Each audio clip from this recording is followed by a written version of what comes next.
और मैं हूं बलवीर सिंह और आप देख रहे हैं जेके एक्सप्रेस। इस वक्त हम मोहर इलाके में हैं और यहां पे एक व्यक्ति जिनका नाम अब्दुल्ला है और 20 वर्ष से यहां पे काम कर रहे थे। एक खोखा डाल के जिसमें बहुत सारा सामान रखा था, सब्जी रखी थी और छोटी मोटी खाने वाली चीज़ें थी। लेकिन रात को कुछ ऐसा वाक़या हुआ, कुछ 10:30 बजे के ये वाक़या सामने आया कि अचानक से यहाँ पे आग लग गई। अब सवाल ये है कि आग कैसे लगी, लेकिन उस पर बातचीत बाद में करेंगे। लेकिन जो यहाँ 20 वर्ष से यहाँ पे काम कर रहा था, अपना परिवार यहीं से कमाकर चला रहा था, आज उसकी आंखों में नम दिख रहे हैं कि ये प्रधान है यहाँ के व्यापार मंडल के। तो पूरा वाक़या क्या होता है इन्हीं से जानते हैं। सबसे पहले जेके एक्सप्रेस में आपका स्वागत है। शुक्रिया सर। सर हमें बताएं, पूरी बात बताएं, वाक़या हुआ क्या था, ये वाक़या कैसे सामने आया और आपको कैसे पता चला, फिर किस प्रकार से यहाँ पे इसको कंट्रोल किया गया। सर ये 19 दिसंबर शाम की बात है जी। इन्होंने 8 बजे दुकान बंद कर दी, चले गए अपने कमरे में ये। तो यहाँ पुलिस की गश्त थी, मार्केट में सीआरपी की गश्त थी। तो जब आग लगी तो वही थे, ये बाकी को उनके दुकानदार सब चले गए थे घरों को। तो उन्होंने फिर पुलिस को इन्फॉर्म किया कि हम यहाँ दुकान में आग लगी है। एसपी साहब ने मुझे 10:15 बजे फ़ोन किया, तो मैं घर से भागकर यहाँ पहुँचा। तो यहाँ लोकल लोग थे, पुलिस थी, उन्होंने काफ़ी कोशिश की इसको कंट्रोल करने की, लेकिन नहीं हो पाया क्योंकि आग की दवाई जो पानी है वो मार्केट में था नहीं। अच्छा। फिर इसके ऊपर एक टैंकी थी लोकल घर की, तो वहाँ से जब तक पानी आया तब तक ये पूरे का पूरा जल चुका था। तो लास्ट में हमने जब एस्टिमेट लगाया इसका, कम से कम 3.25 लाख रुपए का इसका नुकसान हुआ है। और ये 3.25 लाख रुपए का, और इस गरीब के लिए 3.25 लाख रुपए एक बहुत बड़ा पहाड़ है। सभी के लिए 3.5 लाख रुपए रकम होती है, बहुत काफ़ी रकम होती है। और बदकिस्मती की बात यह है कि उसी पहले दिन इसने दुकानदार से होलसेल से 1.5 लाख रुपए का सामान दुकान में रखा था, लाकर उधार से लिया था। अच्छा। क्योंकि ये चलता है सिस्टम ऐसे ही कि यहाँ से सेल होगी, वो देते रहे उसको। तो अब रात में जल गया वो। अब इसकी 6 लड़कियाँ हैं और एक लड़का है, खुद हैं। यही एक ज़रिया था इसका, जो 20-22 साल से जो कमाया इसी में दुकान पे लगाया। अभी आप देख लें यहाँ पर इसके एक 15,000 ठिप्पे थे, 5 के, 10 के, 2 रुपये के, कहता वो लिफाफे में बंद थे। अभी ढूंढ रहे हैं, इससे 100 रुपये मिला होगा, वो जले वो चलेंगे नहीं। तो हुई चीज़ राख हो जाती है, वो कहाँ से मिलेगा अब। हाँ, तो अब ये बंदे के लिए दिन का खाना यानी शाम को बच्चों को क्या खिलाए, बड़ी मुश्किल है। तो यहाँ पे जब आग लग गई तो किन्होंने मदद की बुझाने में? पुलिस भी आई, सीआरपीएफ भी आई, स्थानीय यहाँ के जो नागरिक हैं उन्होंने भी यहाँ पे मदद की है उस आग को बुझाने के लिए, बड़ी कोशिश की। बोलिए, क्या बोल रहे हैं? बोलेंगे प्रेसिडेंट से। जी। पुलिस भी आई, उन्होंने बहुत मतलब जी तोड़ मेहनत की। जो दुकानदार हैं, खासकर हमारे जो ठक्कर ब्रदर हैं या करीब में है घर उनके, ये भी आए। किसी ने नहीं देखा कि मेरी जैकेट जलेगी, मेरा हाथ जलेगा।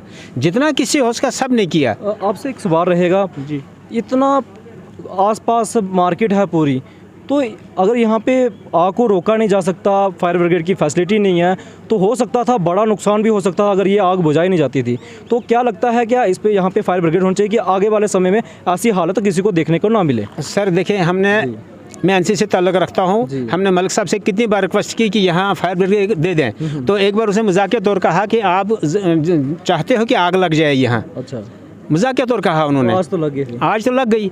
लेकिन हम ये कह रहे हैं कि अगर यहाँ फायर ब्रिगेड होता, अब ये सामने देख लें आप, इस साइड भी मकान है, इस साइड भी मकान है, अगर इस पर आग पर काबू न पाया गया होता, दोनों मकानों को खतरा था। और जब इनको खतरा था, आगे फिर बढ़ जाती पूरी मार्केट। तो आपकी तरफ से किस प्रकार से इनकी हेल्प की जा रही है? आपने किस तरह से इनिशिएटिव लिया गया है? सर जितना भी हो सका, यहाँ मार्केट में कोई भी बंदा है यहाँ, उन्होंने अपनी तरफ से 1,000, 2,000, 3,000 तक दे दिए इनको। उससे क्या बनेगा? तो और मोहर की अवाम और रियासी की अवाम, पूरे जम्मू कश्मीर की अवाम से क्या मदद मांगेंगे आप? किस प्रकार से मदद मांगेंगे?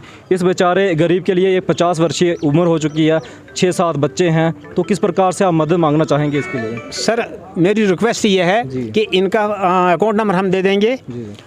जिस भाई को जितना हो सके, क्योंकि डिस्ट्रिक्ट की बात है, फिर जम्मू एंड कश्मीर की बात है, तो इंशाल्लाह अगर सब अपनी हुब तौफीक इसकी मदद करेंगे, इंशाल्लाह ये खड़ा हो सकता है। रहा यहाँ का लोकल का सवाल, ये करीब है हमारे, जितना जैसे हो सके हम करेंगे, लेकिन तरफ से भी ये मदद की जाएगी लगता है। इंशाल्लाह हम भी मदद करेंगे, लेकिन वो काफ़ी नहीं है। ठीक है, शुक्रिया हमारे से बातचीत करने के लिए। Thank you sir.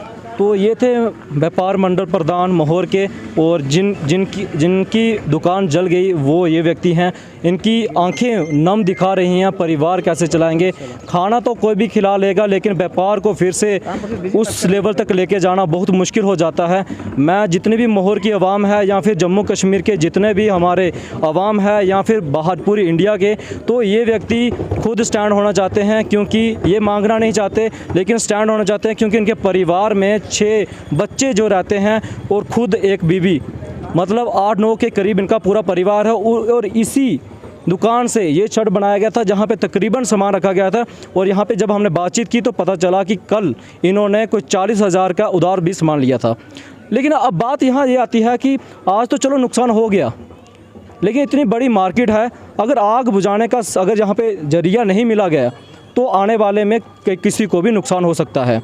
तो मैं प्रशासन से यही अपील करूंगा कि इसको यहाँ इस मार्केट के लिए एक फायर ब्रिगेड की सुविधा प्राप्त की जाए, ताकि इन लोगों को सुविधा मिल सके। दूसरा सवाल रहा कि हम कैप्शन में इनका अकाउंट नंबर डाल देंगे, जिससे आपको जितनी भी मदद करनी होगी इंसानियत के तौर से, क्योंकि एक इंसानियत है जो एक आदमी को उठा सकती है, एक दुआ है जो इंसानियत को उठा सकती है, एक इंसान को उठा सकती है। और मैं जितने भी हमारे रियासी और जितने भी NGO हैं जहाँ जो भी मदद करना चाहता है किसी भी व्यक्ति या किसी गरीब का, तो इनकी मदद करें, ताकि ये अपने परिवार को फिर से उसी सुविधा में ले जाएं जहां इनका पहले परिवार चलता था।